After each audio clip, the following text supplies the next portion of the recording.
জাম জাম খাওয়া কিন্তু অনেক ভালো শরীরের জন্য। জাম খেলে শরীরে রক্ত বাড়ে, আর এটা অনেক মজার একটা ফল।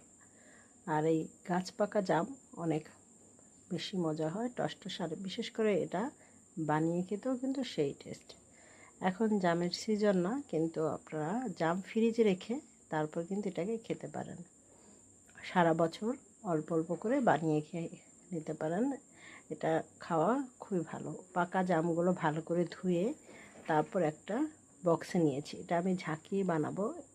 আমরা ছোটোবেলায় এভাবে করে খেতাম, বিশেষ করে রাস্তাঘাটে মামারাও কিন্তু এভাবে করে ঝাঁকিয়ে জাম বানিয়ে দেয়। এখন এখানে শুকনো মরিচ তেলে গুঁড়ো করে রেখেছিলাম, সেটা দিয়েছি। পরিমাণ মতো দিবেন, ঝাল যতটা খেতে পছন্দ করেন। আর দিয়েছি কিছুটা লবণ আর সরিষা তেল দিয়ে এটাকে এখন ঝাঁকিয়ে নেব মুখটা লাগিয়ে। আমার এই জাম মাখাটা ভীষণ পছন্দের। আপনারা কী কী পছন্দ করেন অবশ্যই জানাবেন।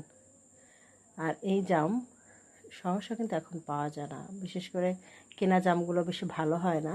তবে অনেক জাম যে পাকা জাম বাজারে বেশ বিক্রি করতে নিয়ে আসে, সেগুলো ইনস্ট্যান্ট কিনতে পারলে সেগুলো ভালো। তাছাড়া কিন্তু এগুলো বেশিরভাগই বাইরের থেকে যেগুলো আসে ফরমালিন দিয়ে বিক্রি করে, তাই সেই আগের মতো টেস্টটা পাওয়া যায় না।